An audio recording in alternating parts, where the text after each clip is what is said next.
Walter Green greeted his garden like an old friend, and spoke to it like his wife still listened from the shade.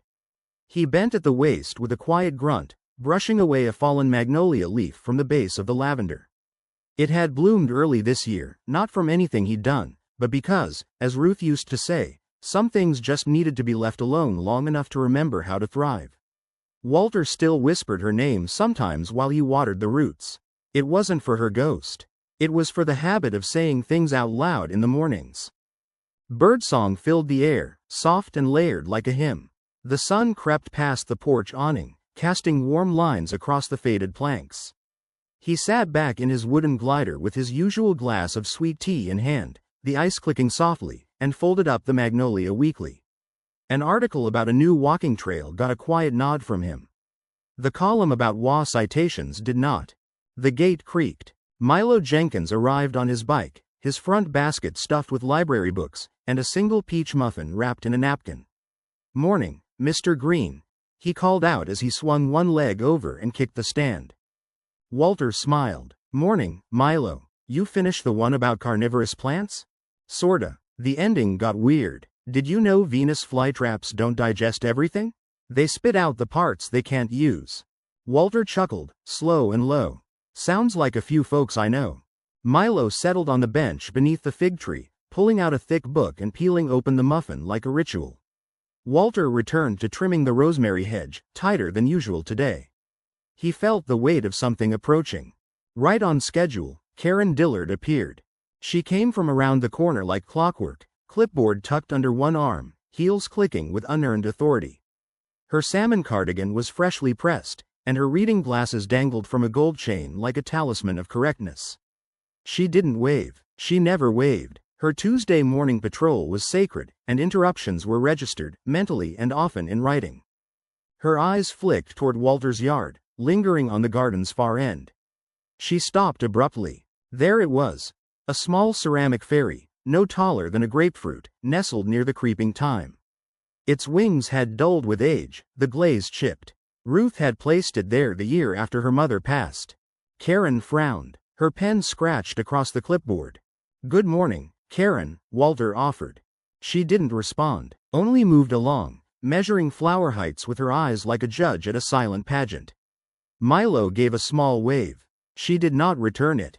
"She looked like she was trying to memorize your entire yard," Milo whispered. "She's always been a fan of documentation," Walter said, not looking up. By early afternoon, the breeze had picked up, carrying the scent of lavender and fresh soil. Walter stood on his porch steps, glass empty now, and watched a squirrel dash across the fence line. A small rustle caught his attention. He turned toward the garden gate. Pinned to it with red tape was a laminated paper. The HOA seal sat centered at the top, bold and over-embellished. Walter plucked it off gently, squinting at the words. Notice of aesthetic concern. Decorative elements not in alignment with neighborhood design standards. He read it once, then again. Below the main heading, a bullet list outlined the items in question. Figurine. Non-approved subject matter. Bench. Non-HOA color code compliant. Memorial signage. Personal content in communal view. He gave a single, quiet laugh. Then he walked inside, folded the notice in half, and set it beside a framed photo of Ruth, one taken in that same garden during the summer of '93, when she wore a wide-brimmed hat and carried shears like a queen surveying her blooming court. That evening, while the sky turned dusky purple and the porch light clicked on automatically, Karen sat at her kitchen table, lit only by the glare of her desk lamp. Her pen moved quickly over a checklist. She had already uploaded the photos she took of Walter's garden to the HOA Cloud Drive. A folder titled, Lot 9 Non-Compliant, had been created. Satisfied, she stood and walked to her printer. The machine hummed to life. A sheet fed through. Karen watched as the words emerged in bold, dark ink. Official violation. Remove garden by May 15th. Karen believed HOA law was divine order, and she was its prophet with a pen. The pen in question was gold-plated, engraved with her initials, and lived in a velvet-lined case beside her magnifying ruler. She used it only for formal warnings or handwritten reminders, like the one she was currently drafting atop a stack of pastel green summons. Compliance is beauty, underlined twice. Her kitchen was quiet, except for the rhythmic hum of her label maker and the soft chime of her microwave reheating lemon squares she had baked the night before. No one ever ate them. She still brought them to every meeting. It was tradition. The house smelled of antiseptic and citrus polish. Every cushion was fluffed and embroidered with phrases like, enforce peace, and, mow regularly, live freely. A wall near the dining nook bore a framed HOA zoning map, color-coded by vegetation density and acceptable mailbox types. The living room, or what had once been one, had been converted into what Karen called the office. In reality, it was a former garage painted white, housing rows of binders, a vintage printer, and a folding table she referred to as the war desk. Karen hovered over it now, arranging flyers she had printed that morning. The bold header read, "Restore order, reign in WEEDS." Beneath, smaller text warned of rising noncompliance and the emotional clutter of memorial landscaping. She aligned them with military precision and tapped the stack twice, satisfied. From her window, she watched Walter Green's yard, her eyes narrowing. The garden hadn't changed much, still that same lavender, that same bench, that little fairy figurine that insisted on existing. He hadn't removed a thing. She clicked her tongue and turned back to her tasks. If he wouldn't comply voluntarily, perhaps a reminder would suffice. She began stuffing envelopes. Each one held an invitation to an emergency HOA meeting and a personalized citation. The one addressed to Walter was thicker than most. It included a printed excerpt from Section 11D, a fine warning of up to $250, and a handwritten note. Please comply by May 15th. Respectfully, K. Dillard. She considered adding a lemon square but thought better of it. That afternoon, Phil and Rhonda arrived to review the flyers. Phil stood just inside the doorway, hat in hand. Yes, ma'am, he said before Karen had even spoken. These, she said, holding up the flyers, are the front line of order. Rhonda nodded, eyes on the lemon squares but not reaching for one. Of course, Karen. Karen placed a thick manila folder into Phil's hands. I need a cleanup crew on standby. Quiet, discreet, just in case Mr. Green's garden proves stubborn. Phil blinked. Like, landscapers? Not the kind you find on Yelp, Karen said. Just someone who can remove a bench, a few shrubs, maybe a small statue. No damage, just correction. Rhonda gave Phil a glance that said, don't say anything. Phil just muttered, yes ma'am, again. Karen saw them out and returned to her command center. Before settling back in, she detoured into the hall closet and pulled down an old photo album, dusty but intact. Flipping through, she stopped at a worn page showing a younger Karen in front of a folding table at the 1999 town fair. A hand-painted sign read, Dillard for change. Her smile in the photo was tight, confident. Below it, a newspaper clipping showed Rosa Delaney shaking hands with voters. The headline read, Delaney wins mayoral race, let's build together. Karen stared for a long moment, then closed the album gently. Outside, the world went on. Birds chirped. Someone mowed a lawn 2 blocks over. She ignored it. There were flyers to distribute and envelopes to seal. Across the street, Walter stood on his porch, holding the letter she'd sent. He unfolded it slowly, eyes moving across the words like someone reading something written in another time. He didn't tear it up. He didn't react. He simply set it down beside his wife's old gardening gloves and reached for a pen. A few minutes later, he walked to his desk, opened an old manila folder labeled Local Government Contacts, and pulled out an address card, handwritten, faded at the edges. He wrote a new letter, careful with every word, and slipped it into an envelope. Then, with the same quiet pace he used to water the mint, he walked to the mailbox and placed the letter inside. The name on the front read, Office of the Mayor, Magnolia Crest. Walter didn't raise his voice. He raised a trowel, and planted within regulation. The morning sun had barely lifted above the rooftop lines when he knelt by the lavender beds, a tape measure hooked to his belt and a small clipboard propped against a garden stone. His every motion was precise. Rosemary trimmed to exactly 12 inches. Decorative border stones spaced no closer than 3 inches apart. The fairy figurine now sat inside a planter labeled, Perennial Accent, HOA Code 4.2-C compliant. A printed plant tag fluttered in the breeze. Rosmarinus officinalis, approved cultivar. It was Sunday morning. A quiet stillness hung in the air except for the occasional chirp and the soft scrape of Walter's spade. The garden, always his retreat, had become a legal argument, alive, fragrant, and annotated. By mid-morning, he folded his newspaper and headed down the block to the Whistling Spoon, Magnolia Crest's only diner with both a working jukebox and a senior combo discount that included cornbread on Saturdays. Walter didn't need the menu. 2 eggs, grits, and sweet tea, he said, nodding to Clara, who filled his glass before he sat. The paper's front page held little interest, talk of road construction and a school board meeting. But page 3 included a quote from an Old Town feature on Mayor Rosa Delaney. Rules should serve the people, not punish them. Walter tore the edge of the page quietly and folded it into his coat pocket. Milo arrived 10 minutes later, hair still wet from the garden hose. I made a sign, he said, placing a rolled-up poster beside the salt shaker.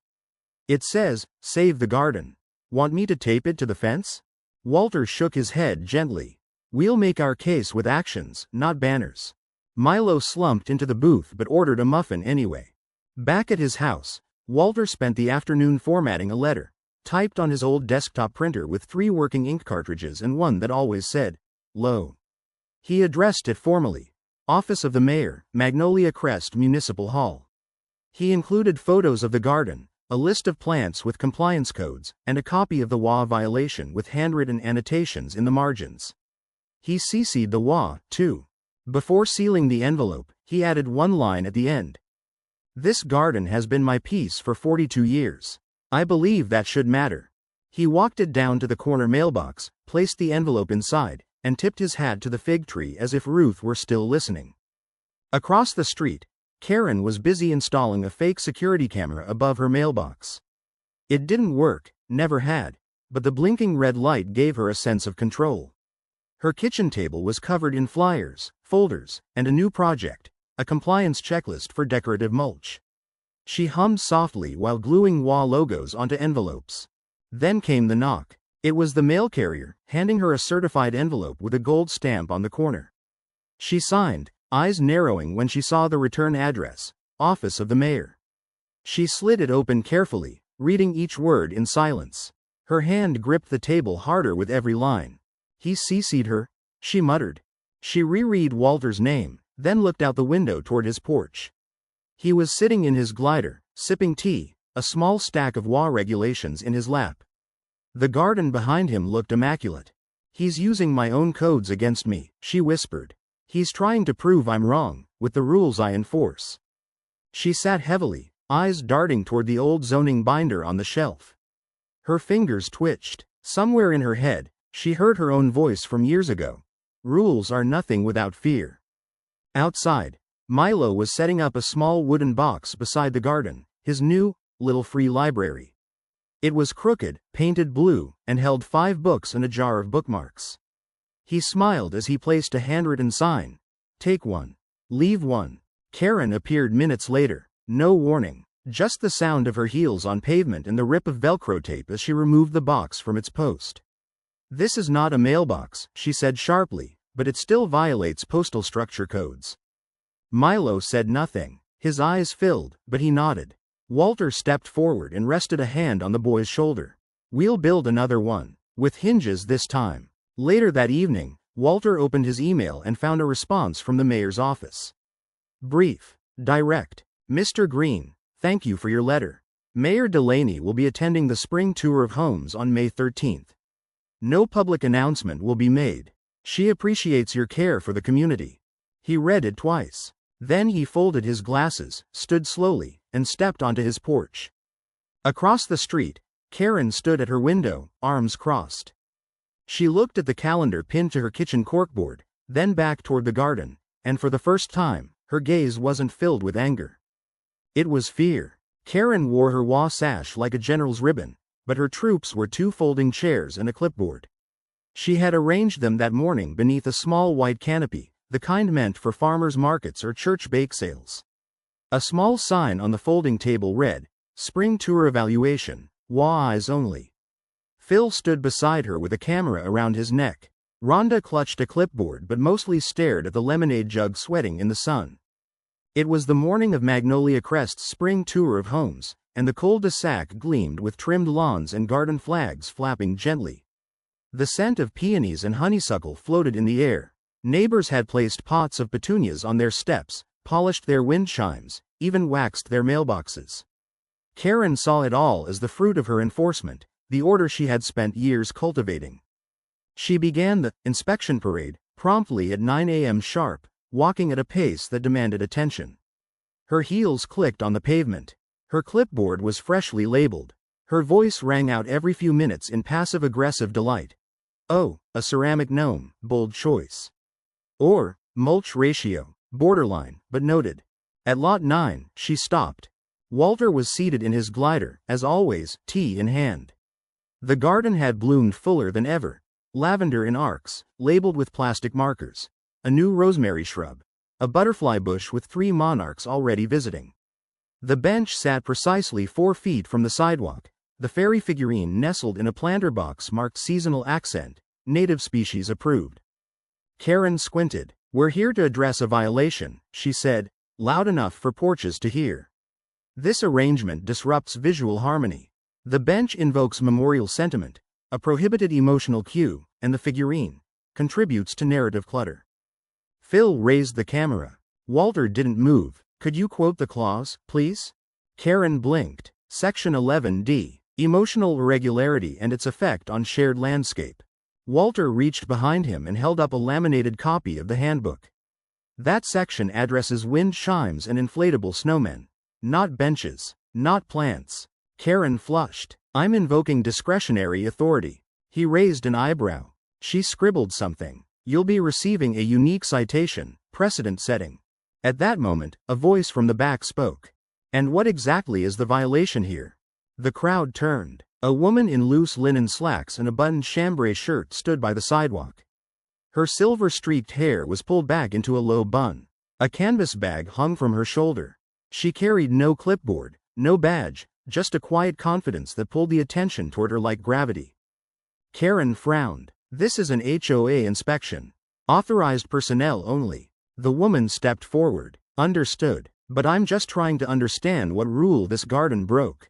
Karen crossed her arms. Disruption. To unity. To symmetry. The woman knelt briefly, ran her fingers across a lavender bloom, then straightened. Looks like life to me.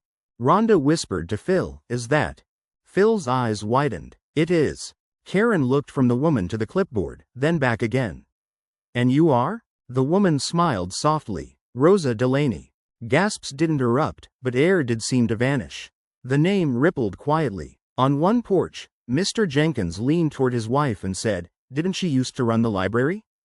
Karen's mouth opened and closed once. Rosa turned toward her. I heard about the citation. Wanted to see for myself. Karen lifted her chin. As mayor, you know we have jurisdiction over aesthetic standards. This is internal. Rosa nodded. And as mayor, I also know that policy isn't meant to police grief. She stepped forward, ran her hand across the wood grain of the bench. Looks like care, not clutter. Karen attempted one last defense. We must maintain visual consistency. Otherwise, what's next? Statues? Flags? Political displays? A voice behind her said, I fought in Korea, and I've never seen a woman so scared of a garden bench. Laughter followed, not loud, but real. Rosa crouched and gently inhaled near the lavender. Walter, she said softly. These are beautiful. Walter nodded. Ruth planted the first one. I just kept adding to it. Rosa turned. I'd like to talk, later, about the HOA. Karen's clipboard slipped slightly in her grasp. I am Mayor Delaney, Rosa said, and I think we should talk. Karen's face went blank. Her shoulders stiffened. Walter took a long sip from his glass and said with a smile, welcome to Magnolia Crest. Karen offered Rosa lemon bars. Rosa declined, but took the bylaws binder instead. The tray of bars sat untouched on the folding table, their powdered sugar slowly melting under the warm fluorescent lights of the Magnolia Crest Community Center. The room smelled faintly of lemon cleaner and something else. Tension, maybe. The way a place is when people have stopped pretending they're all on the same side. 15 chairs formed a circle in the middle of the room, the usual rows abandoned. Walter arrived early and sat near the back, sipping iced tea from a thermos. Milo brought a notebook and sat cross-legged beside Mrs. Lena, who carried a tin of butter cookies no one had the heart to open. Karen entered last, binder in hand, and took the seat farthest from Rosa. Rosa was already reviewing the HOA bylaws. She had flagged 3 sections with small orange tabs and made pencil notes in the margins. She didn't open with a speech, just looked around the room with the calm of someone used to listening before talking. "Let's start simple," she said. "Why was a wooden bench cited, but the stone bench in front of your house, Ms. Dillard, wasn't?" Karen straightened. "Material classifications are subject to contextual interpretation." Rosa raised an eyebrow. "That's not what the document says. In fact, benches aren't listed under any restricted items, regardless of material." Karen hesitated. "It's about context, sentiment. The HOA has discretion." A voice from the right, Mrs. Ellis, near 80, spoke for the first time in years. "You fined me for planting cucumbers," she said. "Told me vines weren't allowed on the perimeter fence. But I got the seeds from a pollinator garden program. They were labeled ornamental." Karen began flipping through a folder. "I paid the fine," Mrs. Ellis added. "But I haven't grown anything since." Phil shifted in his seat. "Karen told us discretion was part of enforcement," he said. "We signed off because it sounded reasonable." Rosa turned to him. "Did you read the full document before voting?" Phil looked at Rhonda. She looked down at her lap. "We followed Karen's notes. She summarized everything." "And the financial records?" Rosa asked gently. "Did anyone review those?" Karen interjected. "With respect, Madam Mayor, HOA governance is protected from city overreach. We're independent." "Independent," Rosa repeated, "but still subject to state code. Any governing body that issues fines, collects dues, and enforces regulations must follow transparency and accountability rules. That includes HOA boards." A beat of silence. Rosa flipped a page. Page 27. "It references enforcement based on community vote. But I can't find any records of such votes." Karen's voice was tight. "The board streamlined approvals to avoid unnecessary delay." Walter cleared his throat softly. "Streamlining isn't the same as skipping." Karen didn't respond. Milo passed a folded page across the circle. Rosa opened it carefully, a drawing of Walter's garden in colored pencil. At the bottom, Milo had written in large letters, "This place makes me feel better." Rosa smiled. "Thank you." She set the drawing beside the binder. "I'm calling for a formal audit," she said. "Effective today. Enforcement actions are to be paused. No new fines, no citations, no removals until we complete a full review of procedure, funds, and membership compliance." Karen stood. "That's not. You can't just walk in and freeze our operations." "I can," Rosa said, still seated. "Because if these citations were issued without proper authority, then they're invalid. And if dues were misused, that's fraud." Karen's voice cracked. "This is a community matter. The city has no say." Rosa met her gaze. "The city has every say when a resident is fined for planting lavender. When a child's book box is removed because it looks like a mailbox. When power is used without process." Karen stepped back, visibly shaken. Walter leaned forward slightly. "She's not ending the HOA, Karen.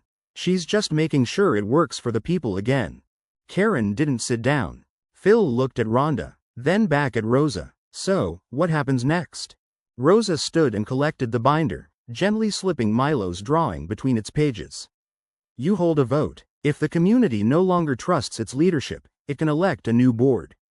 That's in the bylaws too." Karen whispered, "This is a coup." Rosa didn't flinch. "No, this is accountability." The overhead fan whirred softly. The tray of lemon bars remained untouched. Karen lowered herself slowly into the last open chair. Her HOA badge slipped from her lap and landed on the tile with a dull, plastic clack. Across the circle, Phil looked at Rhonda and said. Karen hung a banner above her porch that read, "Take back our neighborhood," but only the wind saluted it. The cloth snapped softly in the spring breeze, swaying above a makeshift podium decorated with plastic ferns and framed by two folding flags, one American, one bearing the HOA crest she'd commissioned years ago. The cul-de-sac had been cleared of parked cars, the asphalt swept clean. White plastic chairs lined both sides of the street in uneven rows. Some neighbors had arrived early. Others wandered in, arms folded, glancing at each other as if uncertain whether to sit or simply stand and observe. No children played, no music hummed, just the distant coo of a mourning dove and the occasional cough from the back row. Karen stepped onto the porch wearing a navy suit, her HOA badge pinned squarely to her lapel.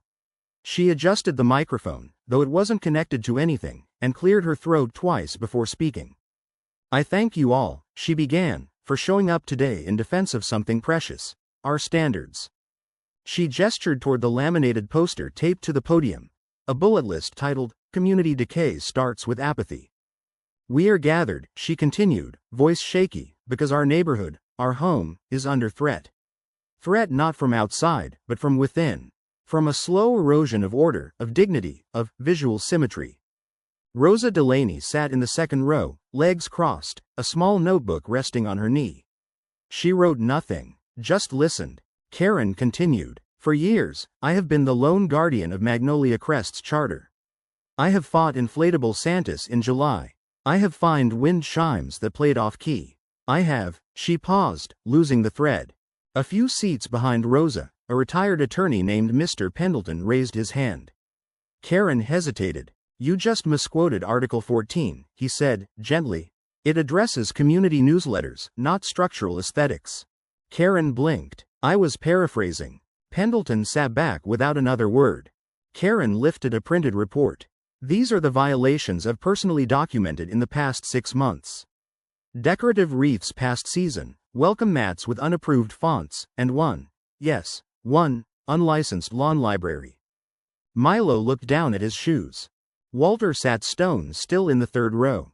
He didn't glance toward the podium. He simply waited. Karen pressed on. "Some of you forget that we once had order. That I, Karen Dillard, stood for mayor in 1999 because no one else would clean up the town square. That I." She paused, her voice thinning. "I was the only one who cared." Silence answered her. Karen looked out over the crowd. "Don't you see what's happening? We're being softened, turned into a place of feelings, of compromise." Still, no response, no applause, no nods. Then Walter stood. He walked calmly up the center aisle, carrying a small wicker basket. Without saying a word, he placed it on the edge of Karen's podium. Inside was a collection of fresh lavender and rosemary, tied with a ribbon. He stepped back, returned to his seat, and folded his hands. Karen stared at the basket, eyes flashing. Rosa stood next. She walked toward the podium, stopped just short of the first step, and turned to face the audience. "A community is more than rules," she said softly.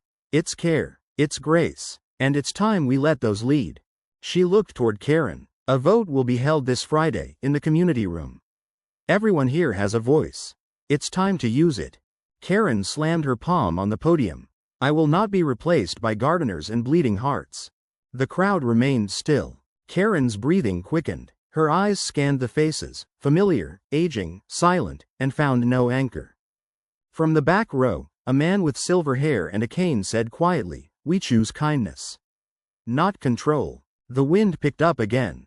The banner flapped. No one looked at it. And somewhere near the back, Mrs. Lena whispered to Milo, "Ruth would have loved this moment." The voting box stood beneath the community oak, guarded only by a breeze and a sign that said, "One voice per household." The old tree, once planted to mark the founding of Magnolia Crest, cast long shadows across the lawn as the morning sun rose behind the rooftops. Its bark held names carved decades ago, initials wrapped in hearts, some nearly faded to memory. Today, it stood still, witnessing change. A folding table had been placed beneath the oak's canopy. Beside it, a wooden ballot box hand painted in soft blue, a pile of paper ballots, and a tin of freshly sharpened pencils. A handwritten banner swayed nearby, "Neighborhood Choice." It was strung between 2 shepherd's hooks, adorned with sprigs of violets tied with twine. Walter arrived just before 8, wearing his usual cardigan and khakis, thermos in one hand and a folding chair in the other. He sat up under the tree, not near the ballots, but beside a cooler full of sweet tea and a plate of pecan slices brought by Mrs. Lena. He didn't speak much, only nodded, poured, and waited. By 9, the street had quietly filled. There were no speeches, no slogans, no flyers, save one. Karen emerged from her house in a pressed cream blouse and matching slacks, holding a clipboard and a stack of printed sheets titled, "The Hidden Cost of Visual Freedom." She offered them to passers-by. Most declined politely. A few took one and folded it immediately. She stood near the curb, far enough to not disrupt the voting table, close enough to still be seen. Milo and his mother came together. She held his hand, and he clutched a sketch of Walter's garden in the other. They cast their vote side by side, then took 2 cups of tea and sat on the bench nearby, watching. Mr. Jenkins arrived with his cane, moving slow but steady. He nodded at Walter, who helped him steady the ballot box as he slid his folded slip inside. A young couple, new to the neighborhood, arrived with a stroller. The man whispered to his wife as she filled out their ballot, pointing to the flyer Karen had offered earlier, now crumpled in a nearby bin. Rhonda and Phil arrived last. They didn't speak, just nodded solemnly to Walter. Each dropped a ballot in the box, then stepped away to sit by Mrs. Lena, who handed them a slice of lemon bundt cake without a word. At noon, Rosa stepped forward. She wore no sash, made no announcement. She simply collected the box and carried it to the community center with 2 volunteers following behind. An hour later, the results were written in chalk on a wooden board and brought back to the tree. Votes tallied: 42. Votes for Walter Green: 39. Votes for other: 3. Rosa held the board for all to see. She didn't raise her voice, only smiled gently and said, "You've chosen." There was no applause, just a collective exhale, as though the neighborhood itself had let go of something heavy. Karen stood on her porch, still holding the clipboard. She looked at the board, then at the people sipping tea, chatting, and watching the wind move through the trees. Her eyes lingered on the violets tied to the sign. She turned slowly, walked back toward her front door, and paused only once, just long enough to adjust her handbag strap and push a loose hair behind her ear. As she stepped inside, a folded paper slipped from her tote and landed near the curb. Milo picked it up, turned it over, and handed it to Walter. The older man unfolded it slowly. It was a resignation letter. "I, Karen Dillard, hereby step down from the position of HOA president, effective upon community vote." Dated May 10th. Walter said nothing. He tucked the paper into his pocket and offered Milo a second slice of pecan pie. That evening, as dusk fell across the neighborhood and porch lights blinked on like fireflies, Walter found a note inside his mailbox. No stamp, just a folded piece of paper, no envelope. He opened it under the porch light. "Enjoy your weeds. They'll choke you too. No more citations, no more clipboards. Just violets blooming and a boy reading under the fig tree." Milo sat cross-legged in the shade, a library book propped open on his knees, the new little free library standing proudly behind him, freshly painted and bearing a hand-lettered sign. "Approved by HOA. Read freely." It had been 2 weeks since the vote. Magnolia Crest had settled into something gentler. The air seemed lighter, the silences more comforting than tense. Front lawns bloomed with intentional mess, wild mint, irregular marigold clusters, the occasional misplaced sunflower. Walter still rose early, still tended the soil, still brewed sweet tea in glass pitchers with lemon slices that drifted like yellow boats. But now, his front gate stood open all day. The path through his garden no longer ended at his porch. It wandered gently past the lavender beds, curved beneath the fig tree, and opened into a space cleared for sitting, reading, or simply breathing. The bench now bore a brass plaque, "In memory of Ruth, sit, rest, remember." People came in trickles. A mother with a baby, a retired schoolteacher, a teenage boy carrying a pot of basil. Each one brought something green. Walter never asked for it, but the word had spread. If you wanted, you could plant. Mrs. Lena came with rose cuttings from her late sister's garden. Milo helped her dig. Rosa arrived near mid-morning with a soft canvas banner. She strung it between 2 stakes at the garden's entrance. It read, "Peace Garden, grown by neighbors." She didn't stay long, only nodded at Walter and gave Milo a bag of bookmarks for the library. Karen didn't appear. Her name hadn't come up much. Someone said she moved to her cousin's house across town. Her old porch was empty now. The banner once hanging above it had been taken down, folded neatly, and placed beside a trash bin marked, "Free, take me." No one had. Walter, now technically president of the HOA, hadn't made any speeches. He hadn't touched the bylaws binder. Instead, he did what he'd always done: watered, trimmed, listened. At the last meeting, he'd signed a single order: simple, direct. All previous citations issued before May 13th are hereby voided. The community fund, once earmarked for security cameras and decorative stone markers, was now redirected. Every resident was invited to claim a small plot of the shared garden, to grow herbs, flowers, or simply a memory. The laughter returned slowly, like sunlight easing through fog. Milo plucked a violet from the edge of a planter and walked it over to Walter. "This place," he said, "feels like a hug." Walter didn't answer. He only smiled and rested a hand gently on the boy's shoulder. A family passed by, pushing a stroller. A man waved. Walter raised his thermos in greeting. By afternoon, the air was thick with scent: lavender, cut grass, something sweet from Mrs. Lena's lemon pie cooling on a windowsill nearby. Children chalked hearts on the sidewalk. A small sign near the fig tree read, in block letters, "Welcome to Ruth's Garden, a place for all roots." Birdsong filtered through the branches. That evening, when the last guest had gone and Milo had packed up the library box for the night, Walter stepped inside. The house was quiet. He moved to the far cabinet and opened the bottom drawer. Inside, neatly framed in pine, was the original violation notice.